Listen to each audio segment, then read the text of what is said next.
But thank you so much for the warm introduction. It's so wonderful to be here. And good morning, everyone. We're going to be talking about optimizing your digital marketing today, and specifically practical strategies for small teams. So I think most of us in the room are in marketing, maybe on a small team. If not, hopefully there will be some takeaways absolutely today for all of you, but we're going to be focusing on how can we help small teams with limited resources do better marketing.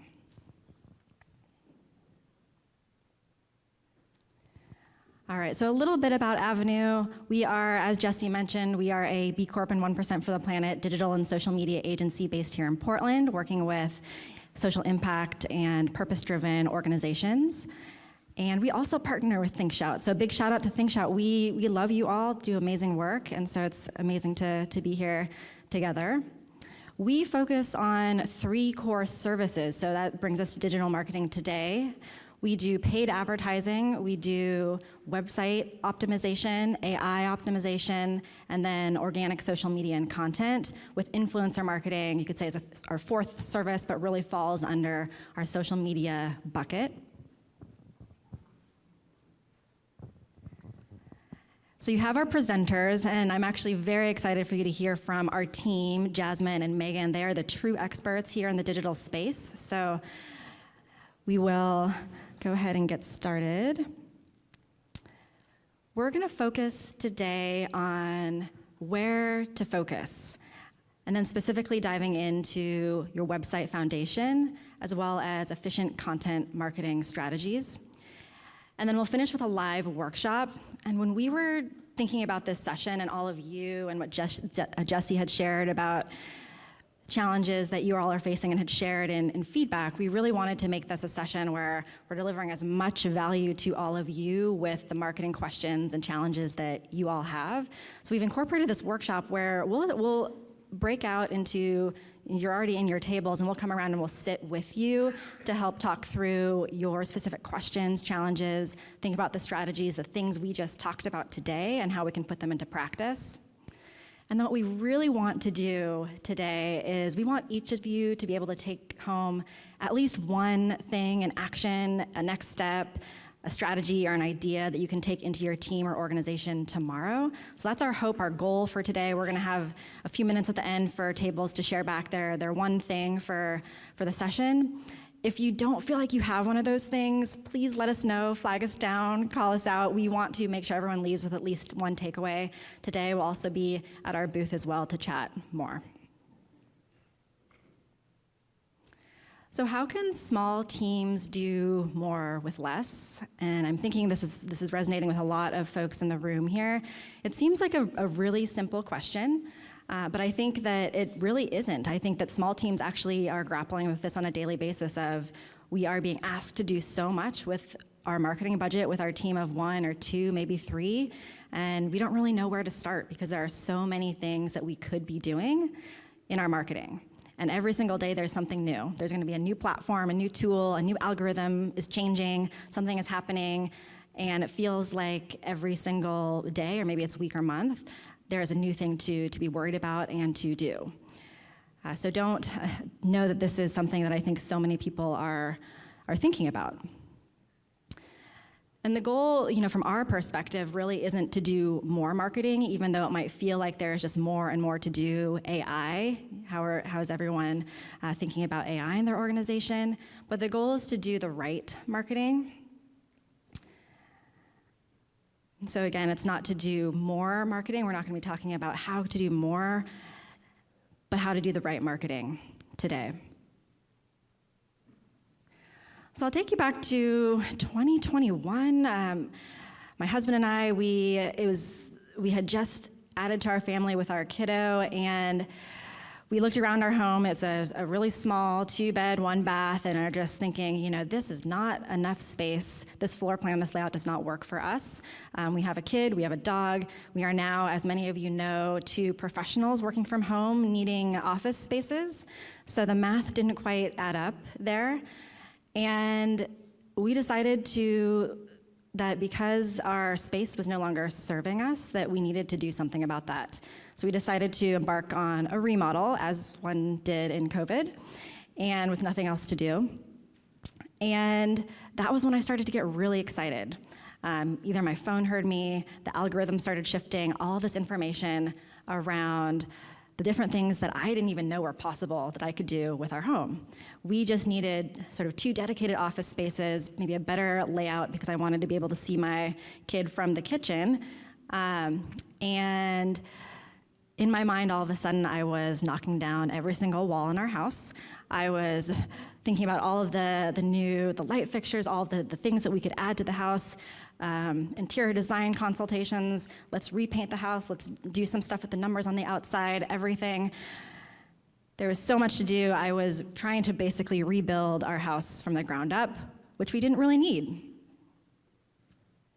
So my husband brought me back to reality and said, we have a budget, we're a small family, and we have very specific needs.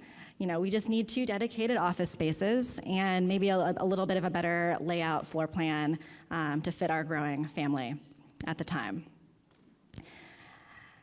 And so this is where I think, just in thinking through situations, that situation in particular, that small teams spend a lot of time wasting energy. So when you're thinking about rebuilding your marketing function in your organization, or how to do it better because you are being tasked and asked to do more with less or not a lot, there is just so much out there to think, okay, this is going to be the silver bullet. If I can bring this platform into my organization or my marketing, this is going to solve the problem. This new tool, or if I just learn more about AI, there are all these things. So chasing trends, just the next new thing, starting new platforms constantly because there's a new platform every single day, ignoring what really matters on the website. There's just a whole list, overposting more content than you actually need. So I'm wondering, for all of you, who resonates with one or more of those on that list, or even if not one of those specifically, just the feeling of maybe overwhelm with there's so much, or just not knowing where to get started, spinning your wheels. If you can raise your hand. All right, well, that's wonderful. Maybe that can make everyone feel just a little bit better. You're not alone. Many people are grappling with a very similar feeling when thinking about their marketing. So today, we're gonna start off by what I think actually can help in times of just overwhelm and maybe a lot of complexity, and that is going back to the basics. Thinking about trying to make things a little bit more simple before then going out and trying to make them more complex. So we're gonna just start with thinking about the goal. And again, I think this seems very, very simple, but for many of us who are looking at marketing and thinking, okay, I just need that one thing to take back to my team to show that this year, in 2026, we're gonna do something really cool with marketing. I would say, first think about what are the overarching goals for your marketing organization or your organization in general, and then use that as the lens to then guide and reevaluate the platform you might be considering adding or the content you might be considering creating. And so instead of asking, what marketing channel should we use, you can ask, what are we trying to achieve? And if you can spend some time there and figuring out, okay, so if I know what we're trying to achieve, now I can go back and with that lens say, okay, maybe this channel isn't the right channel, but this one is. Instead of asking which social platform should we be on, asking what actions will move our organization forward. And if you can get to a place where you can clearly at least identify a few actions that will move your organization forward, that can then help you be that lens to then evaluate, okay, this is a social platform that is gonna help me do that. And then what type of content should we post more of?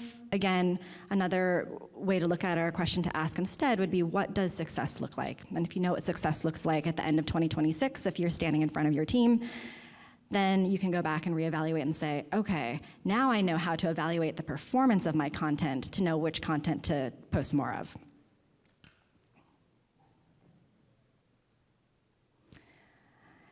And now how to think about how are we maximizing your time, your resources.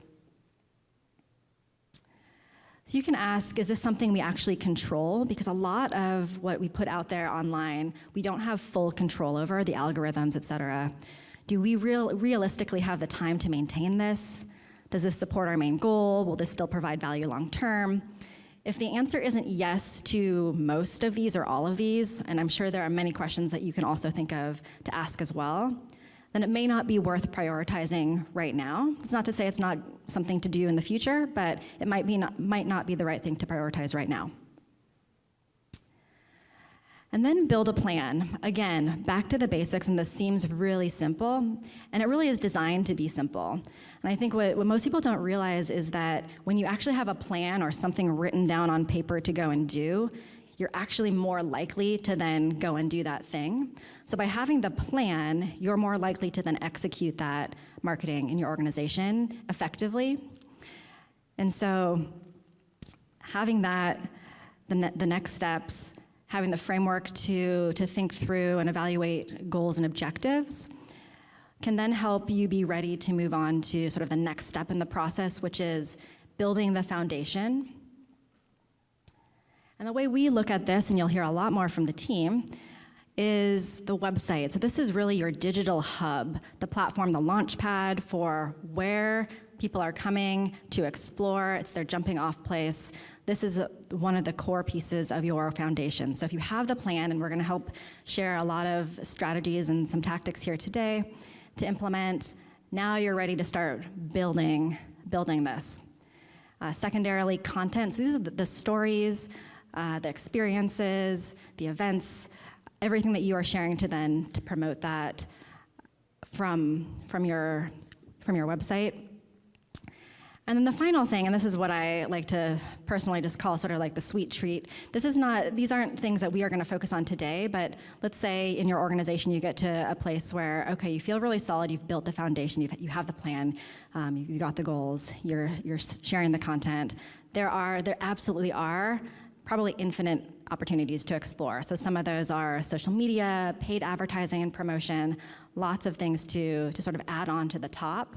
But it's really hard to add on to something if the foundation isn't strong. And so what we want to help you do today is to be able to feel really confident that you have all the pieces in place to have that strong foundation, so that then you can start building and adding, and the complexity doesn't turn into overwhelm. So with that, we're gonna start off with the first layer of this foundation, which is website. And I'm really excited to hand you over to Megan Keneally, our Senior Digital Specialist. Woo, yay, let's talk about websites. Okay, well, yeah, so as Anna mentioned, the website is really the foundation of your digital marketing strategy. And I know too, in our really AI-driven world where the robots are taking over, this has gotten a little bit more scary, but we're hoping to simplify it a little bit. So, of course, your website is your digital home, so it's kind of the start of your home renovation. We always recommend focusing on making sure that your website is optimized, and so we'll share a couple of specific recommendations that are hopefully some quick and easy wins for any website. Okay, so a couple of things that are good to know about just like SEO and Google and the algorithm there are things that we control and things that we don't necessarily control. So some of the things that we control are the messaging about the destination. So the messaging on your website, what do you want people that are visiting your website to know or take away? Also, the organization of your content. So is it well structured? Is your navigation menu really scary with a ton of drop downs? Or if somebody's looking for something specific, will they be able to find it easily? Conversion paths. So any website, typically there's an intended action that we want users to be taking when they land on that website, whether it's signing up for an email newsletter, if it could be making a purchase. We always want that to be super clear and that path to have the least resistance possible. And then our authority signals. So we'll talk a little bit more about this, but this is one that specifically has gotten a little bit more important in our AI world. AI really values authority signals, but so does traditional SEO. A couple of the things that we don't control are the algorithm. So that's like a big scary word, but it basically just means kind of how the powers that be are determining who sees what content and who your content is getting in front of based on a bunch of data that Google has about what's important to the ranking of a website, what's not important, if your website's safe or not. But we don't control this. We have some information about it, and we can kind of use that to fuel our strategy, but we don't have any say over how they're developing that algorithm. Some other things we don't control, changes to external platforms. So when like Instagram makes a change, like I think they recently are letting you change your grid around, that could impact performance of certain posts or things like that. That's not something we have control over. It's more of something that we have to adapt our strategy to. And then, of course, how discovery tools evolve. So I think the biggest thing here is AI, the AI overview, people searching with ChatGPT rather than traditional search engines. We don't have control over any of those changes. It's, again, something that we have to adapt our strategy to. So something we'll be talking about is how you can optimize for these things with the pieces of your website and your content that you do control. Okay, so the kind of 4 key pieces that you want to have in your website foundation, the foundation of your home, are going to be clear messaging about what you offer. So what is your whole website about? Like, what do you want people to be learning about? What's the basis? What are the services or products or information that your organization offers? Who it's for. So there are some signals that we can use to tell people who it's for. So whether that's like families or parents with kids or, couples on a getaway, something like that. There are some signals that we can build into the website to speak to those audiences specifically. What they can explore. So if there is key information that you want people to have access to, making that really easy to access and also easy to digest and read. And then again, what to do next. So that's kind of that conversion action. So whether it's getting in contact with somebody to set up a visit or something, or making a purchase, having those next steps be really clear. Okay, trigger warning, California. Okay, so just an example here of kind of what we're looking for. We have the Travel California website. So a couple of callouts on this page specifically. We have the immediate value in some of the text. So I know if you're in the back of the room, it might be a little hard to see, but there's kind of some immediate value being conveyed. So it says, California is a land of breathtaking beauty and diverse landscapes.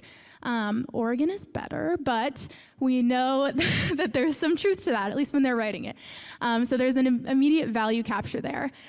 We also have a clear audience being reached. So if you see at the bottom, it says family-friendly adventures. They're talking directly to people that might be parents with kids or looking for a family getaway. There's a trip planning structure, so your passport to Route 66. I know some people, like I had a friend that went on a whole road trip of Route 66, so if that's something you're interested in, they're kind of offering that clear structure.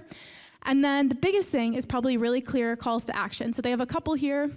They have Get Your Kicks on the Route 66 one. They have Listen Now to this podcast that they host, checking out events, or literally just going and learning about planning your family-friendly trip. So lots of good examples on this page, but we know that Oregon can do better. Okay, so we know that SEO has changed, like I mentioned, so AI is a big piece of this. I'm sure if you've Googled anything in the last 6 months, you've probably noticed how it's changed. So we know that while Google is still ranking pages, that's not the only thing that they're doing anymore. They're also taking information from sources on the web, whether it's your website or Wikipedia or like Reddit or something else, and they're using that information to summarize and give people an answer. So with that, I think the way that we always explain SEO and optimizing for SEO and optimizing for AI is they're kind of like a Venn diagram that are really close together. So there's a lot of the things that we want to do to optimize for SEO that we know are also important to optimizing for AI. So it's more of just kind of an adjustment of strategy. So not too much is changing. It's more of just kind of the structure of content and the wording that we're using. So we know that travelers oftentimes are starting to plan trips through search, probably just completing a couple Google searches, whether it's on destinations or something like family-friendly vacation spots or whatever it may be.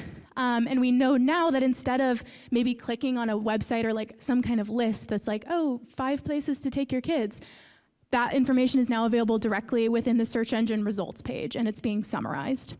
So what that means is that we want to optimize the content on our website to get mentioned in those answers and kind of appeal to that AI bot that's deciding what's getting ranked here.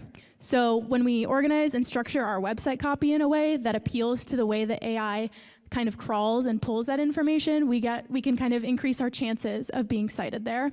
So not only are we getting more visibility, but in turn, hopefully more visitors. Okay, so here's just an example. Where's the best place to travel in Oregon? Probably like a year and a half ago, this would be maybe like a listicle or one of those articles on the side being the first result, but we know now the AI overview is gonna be the first thing, and apparently the best places are gonna be Crater Lake, the Oregon coast, the Columbia River Gorge, and we have that summarized here. So there's a couple of places where Google's pulling this information from, but just in case you're like unfamiliar with what the search landscape is looking like right now, this is pretty much the case for any kind of search, travel or not. Okay, so what AI is looking for, clear answers in simple language, that's gonna be probably number one. So if maybe 2 or 3 years ago, you were targeting keywords that were like travel destinations in Oregon. Now, how we would want to tweak that are going to be things like, where is the best travel destination in Oregon? Because the way that people are searching has changed. So oftentimes, if somebody was just typing like a quick thing into Google to learn something, now people are more used to having those conversations and like those conversational queries with an LLM, whether it's like a ChatGPT or a Perplexity, or if they're just typing it directly into the search. So we want to tweak a little bit the keywords that we're targeting and make sure that the content on our website is speaking to answer those questions.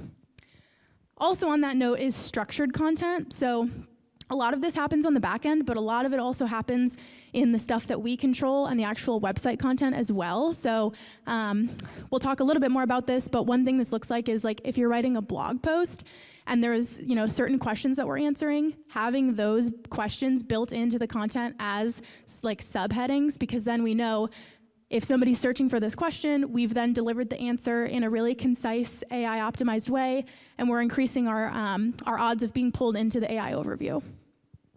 We also have authority signals. So also kind of using the blog example, we always want to have like authors listed on a piece of content. If we can have author profiles about like what an expert they are in this subject, that's another signal that we can have that can really boost. And just kind of having a website that has a lot of good informational content about the topic that you are an expert in. So if your website is about like Cannon Beach, we want to have a bunch of information about Cannon Beach and all the history of it, so that we can signal to Google and to AI and all the robots that this website is a good source of trusted information. And then the last piece here is FAQ sections. So many websites may already have this set up, but we know again that like just the way people are searching, the question-based searching is something that's growing.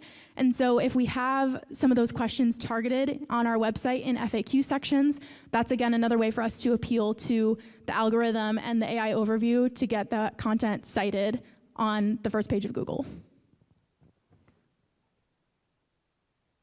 Okay, I know that's a lot of information, but we have some quick wins that you can implement, hopefully pretty easily, and just kind of what that looks like.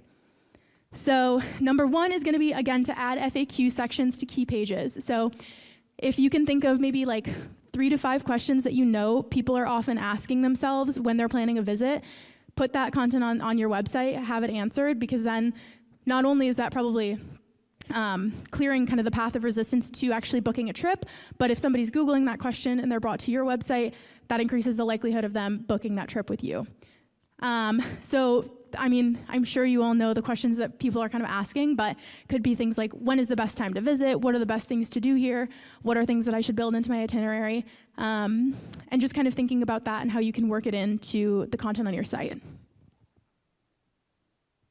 Okay, so this was the other piece I talked about with like a blog post. So using question-based headers. So structure content, whether it's blog content or just general information content about a destination, structure it around the questions that you know that people have and that they're searching for.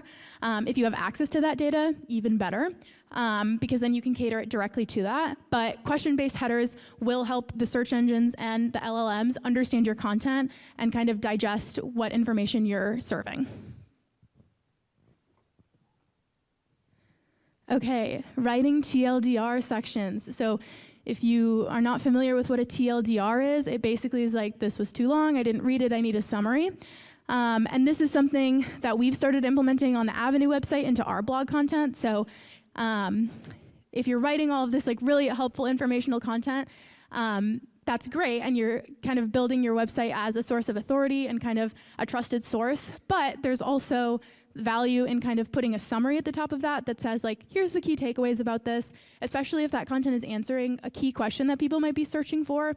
That's a really quick win to, again, optimize for that AI visibility.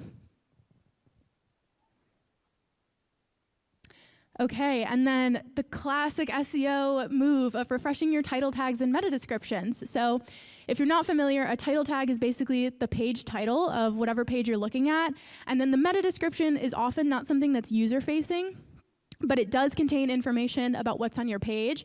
If you can work keywords into it, even better.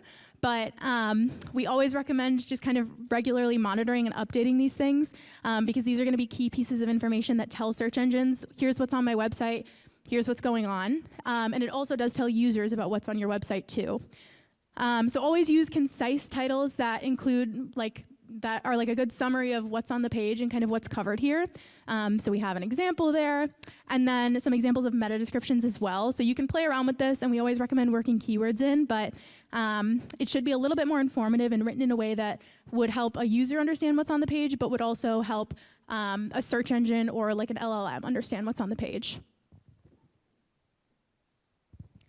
Okay, and then adding alt text to images. So if you're not familiar, alt text is basically the little section of text that explains what's in a picture. So not only is this something that is important for accessibility for somebody that's using a screen reader, but it can give you a little SEO boost, because if you can use some keywords to explain what your image shows, that's gonna give us a boost as well. So like here's an example. If there's a picture of like hikers at Smith Rock, we can just add the alt text in the back end of the website and say, hikers overlooking Smith Rock State Park at sunset, because that kind of continues to build the authority that we have on our website and tell search engines, here's what we have on this page. Okay, and then targeting long tail keywords. So I mentioned this a little bit, but like a couple of years ago, if we would have been targeting maybe something just like hotels in Portland, now it could be something like, what's the best hotel for this specific occasion in Portland? And targeting those and just kind of catering the way that your content is crafted and how it's structured to better target those keywords and answer the questions that people are searching for. So oftentimes these keywords are also less competitive, so it could be a little bit easy to rank for instead of something so general like hotels in Portland, but it also directly appeals to AI search.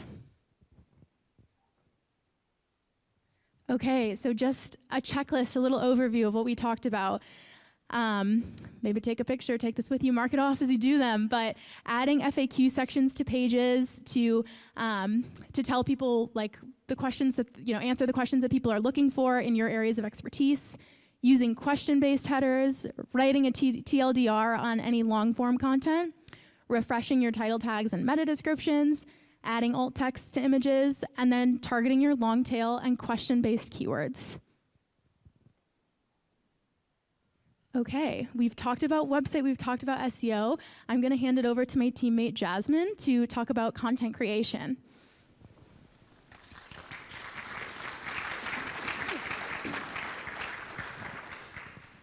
Amazing, thank you, Megan. Is this a good sound level? Perfect, okay. I don't use one of these every day, if you cannot tell. A little bit closer, there we go, okay. Awesome, so getting a little bit more into efficient content creation. So one thing, especially when operating with a small marketing team, the idea here is we want to really figure out how can we do more with less? How can we get as much as we possibly can out of what we have? We know that energy is limited, capacity is limited. How can we really maximize everything that your teams are putting into your marketing efforts?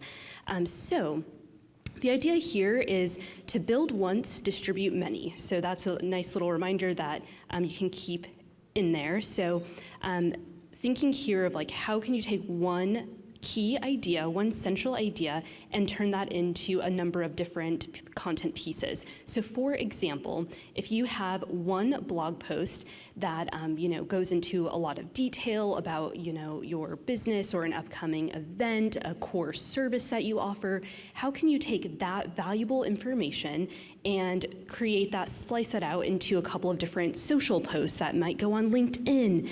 Then maybe from that content, you're building out 2 email segments that kind of go through a similar process. And then you can distribute on, like Instagram and Facebook where you're cross-pollinating. So the idea again here is how can we do more with less? So here's an example featuring our one and only Megan. So this is a content piece that we had written. So again, we've got a longer form piece of content, blog that went on the website. We've got a shout out to the TLDR that Megan was just talking about too for SEO optimization. Then when we take that blog post, then we're able to turn that into a social post on LinkedIn. So this is where, LinkedIn of course is really great for showcasing some of that thought leadership, professional networking, so getting that additional visibility. From there, being able to cross-pollinate that and turn that into a short form video that goes on Instagram. So you see here just that visual flow of taking one content piece and being able to really utilize that across multiple channels. Okay, great. So this is just another example of what this can really look like more logistically for your team. So for example, one thing we like to say with blog posting too is quality over quantity, so not overstretching your teams, but if even just once a month you're putting out one high quality, longer form piece of content, maybe weekly, you're then going through and repurposing that single piece of content into a social media post that can go out, or like an email segment if that's part of your strategy, if you have capacity, that is, to add that in and if it makes sense for your business. And then one thing that's really helpful too is just more on like a quarterly basis, being able to really look at the data and analyze, okay, what's maybe working for us, what's maybe not. Maybe certain kinds of post or content that you're putting out are performing better than others. So being able to at least look at that on a quarterly basis. Obviously there's always lots going on. Sometimes it can be hard to look at some of that data, but being able to really strategically step back and see like, okay, this really moved the lever. We saw a lot of engagement with this. We're going to do something like this again, and then we're going to move away from something that maybe doesn't work as well. Okay, and then something that can really, really help with all of this, if you're thinking like, oh, this sounds really great, but how do I actually do that? Something that can really, really help here is content pillars. So it's a fancy word for essentially 3 to 5 themes that your content will ladder up to. So this can be, blog content, social media content, email content. I like to think of them as like little buckets. And what that does is it helps you to really organize your content and proactively plan what you're going to be posting and sharing about, because something that we've certainly seen before and we've had a challenge with is sometimes it feels like you're maybe playing catch up. There's an event coming up. You're like, oh, we've got to get a post out about this. We've got to send an email blast about this. And it always feels like you're more reactive with your content versus proactive. So that's really where content pillars can come in handy. And again, just being able to really organize and plan all of that in advance. What these can really look like too, just a couple of examples depending on your business and kind of those core priorities that you have, is education, community and culture. So maybe that could be highlighting past events that have happened, or maybe even highlighting members of your team, more of like that team culture aspect. So they can really be anything, but again, it's just those core themes that you'll consistently amplify in your content. So a couple of key pointers here on how you can identify those content pillars and decide what are going to be those core buckets or themes that we're amplifying. So biggest thing here is really being able to step back and look at 2 things, is your audience and your business. So what you'll want to really focus on here is what's resonating the most with your audience. What do they want to see? what are the core values, of course, of our business and what's going to be most important for us to highlight as well. So really balancing those two components. And then once you have that, it becomes a lot easier to be able to define what those can be for your business. And then here's just an example. If we were looking at a guided kayak tour on the Oregon coast as a business, so for this particular organization, maybe some of those content pillars could be education. So maybe it's a blog post, social post, email of like when the best time to kayak is, what's the skill level that's required, what kind of wildlife could we see, experiences that could be more of like in real time showcasing like other folks that have gone on previous kayak tours and what that has entailed, and then community, that could just be, you know, different things that are coming up for that particular organization. So you see how that can all kind of translate back to those core themes. And then since we, of course, have been talking about AI and bots today, wanting to really tie this in to how you can also leverage AI for your content creation. So the biggest thing is AI certainly does not replace your team, as we know. However, it can be a super helpful tool for saving you some time, saving your small team some time when it comes to content creation. So one of the things here that can be super helpful is using AI for that initial research and topic discovery. So say, especially if you're like a seasonal organization, being able to use AI to come up with different like maybe topic ideas or even like an outline for your blog post or a newsletter.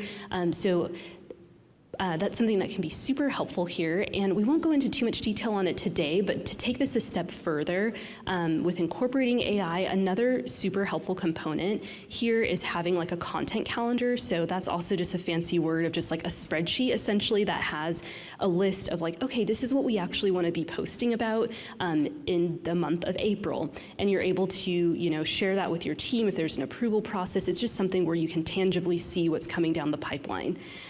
So that can be another really great component. And then the last piece with AI is just to really remember that it can help be that starting point, that inspiration, it can help that draft, but then remembering that your team's expertise and knowledge, context can really be that refining point, with AI not being the end point.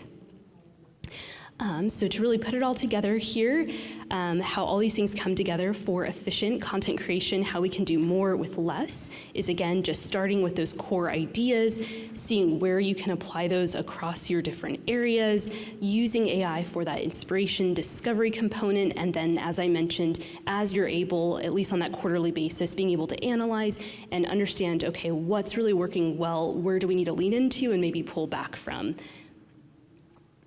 Okay, and then we've gone through website and content. I'll hand it over to Anna.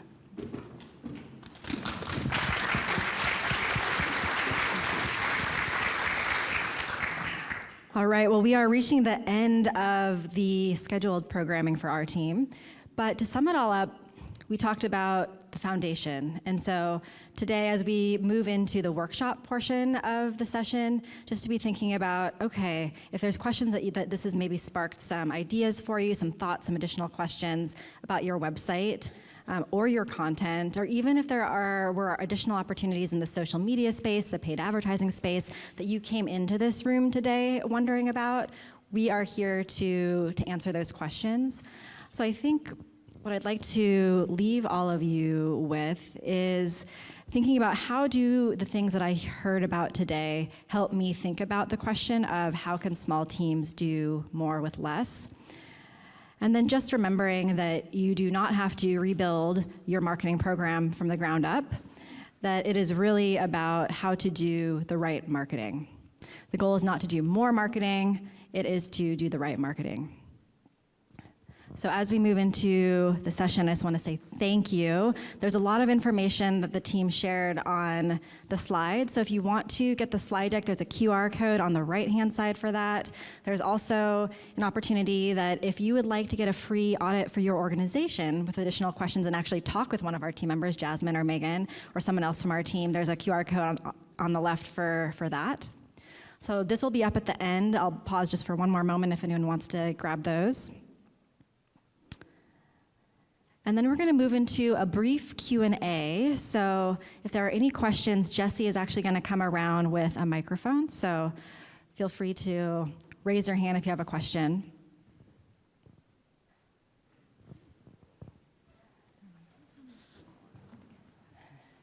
Just in case. You want to say your name and where you're from, and then ask your question? Sure. Bobby Stricker with the Jacksonville Chamber of Commerce. One of the recommendations, and thank you for sharing the information with us today. My question was specific to refreshing title tags and meta descriptions. How often? Is there a recommended frequency? Can you raise your hand? I'm like, oh, okay, perfect. I just wanted to look at you and I couldn't find you. Yeah, so I think that's going to be more of like an ongoing thing. So I think at the very least, we would recommend looking at those on a quarterly basis.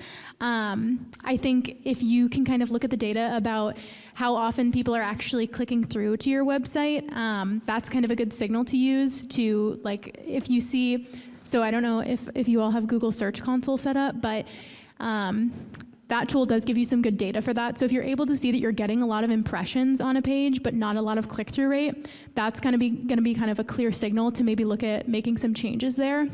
And I think if something's working well, you don't have to change it. Sometimes, like, the first time you set something up, it works really well. But I think just be regularly, maybe on a quarterly basis, looking at that data, and then just kind of gleaning some insights from the data that you do have available to see if it would make sense to make some tweaks.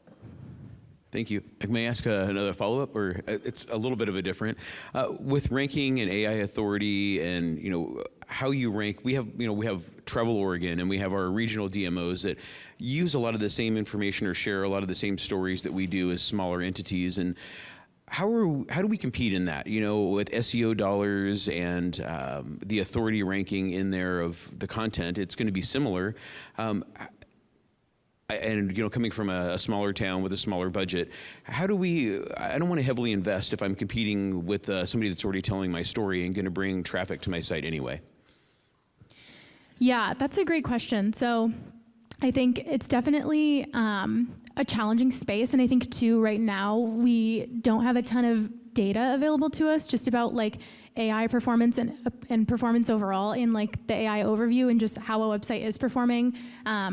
When it comes to like maybe an AI citation. So I think it can be, a challenge to figure out what needs to be adjusted or kind of how you're measuring up. But I think one recommendation that we always share is focusing on like any niches that you have, or like if there are like certain modifiers, like things that set, that page or whatever you're kind of targeting apart from the other competitors. That's always something we recommend leaning into. And yeah, I don't know if either of you have anything to add there.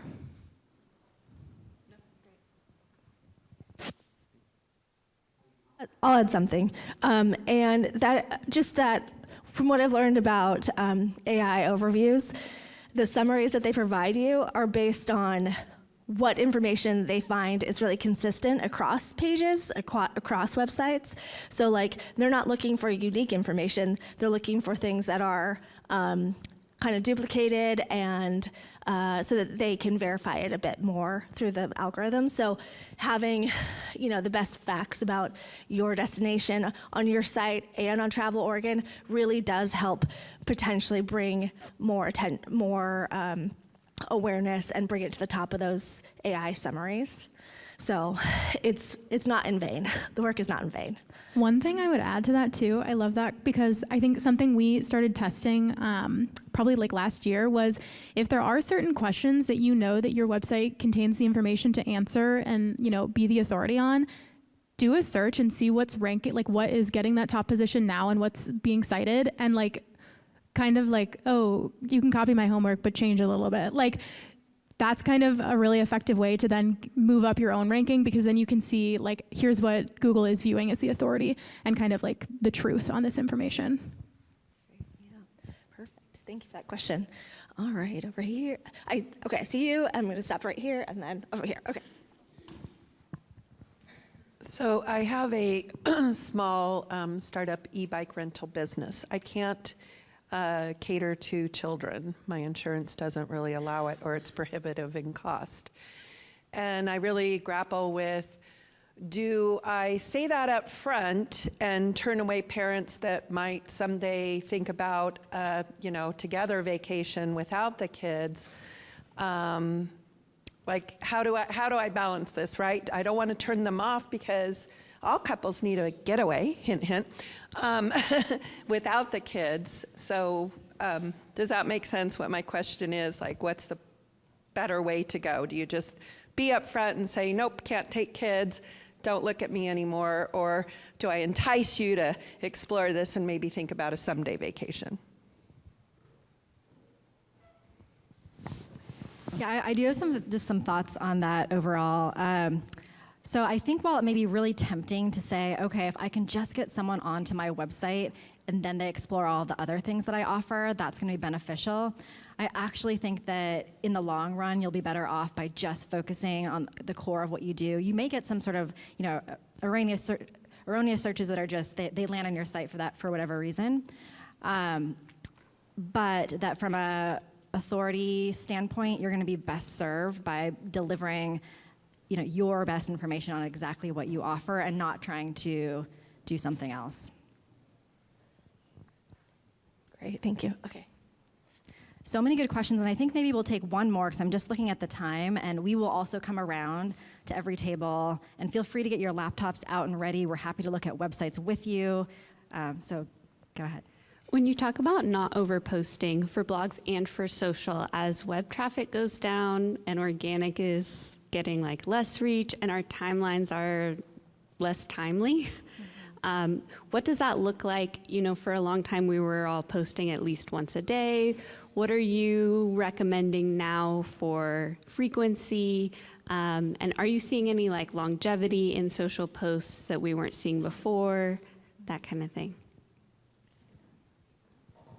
Great question. So I think just to your first point in terms of traffic and everything, it's still very valuable. And even if folks aren't actually getting to your website and you're seeing that site session volume go down, there is that's being really made up from the AI side of those citations. So there is still, of course, that need to be putting out that content to be able to hopefully get cited or referenced when folks are searching on the search engine results page or using a ChatGPT or Gemini. And then in terms of social media and frequency, I would say, of course, every organization is different, but it really comes down to quality over quantity too. And especially if you're thinking long-term about other paid promotions that you might be considering too, social media can really be that really strategic upper mid funnel where you're really nurturing that relationship with folks, you're really educating them, getting awareness for your organization so that when it comes time for them to make that decision, you're top of mind, your first thing there. So, any other thoughts? No. Okay. All right, thank you. These are great questions. And did you have a question? No. Yeah. Okay. So I was going to say that we'll move into the workshop portion of this. And I think this is really designed to make sure that we can actually get into the nitty-gritty with all of you. And so use this as just a time to think, okay, I have a marketing question and I'm a team of 1 or 2 or 3, at home, and I don't usually have someone I can just ask who knows all about this and does this day in and day out. So use our team for questions that you have and, pull out your laptops and website. We're happy to look at your website, your social media profiles, so any and all of the above. We're going to spend the next about 15 minutes, then we'll come back together, and then we will let you go before 11 a.m. because we like to be on time and we want to get you off to the next thing. So, all right, thank you.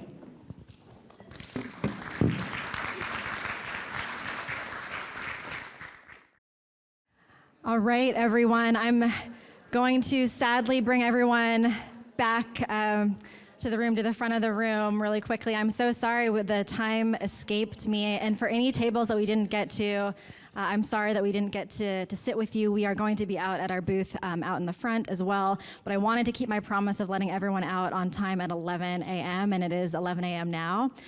For those of you who didn't catch this, so if you're interested in getting a free audit or would like to talk with our team a little bit more in detail, QR code on the left is for that, and then the QR code on the right is for the slide deck for today if you want to keep that information.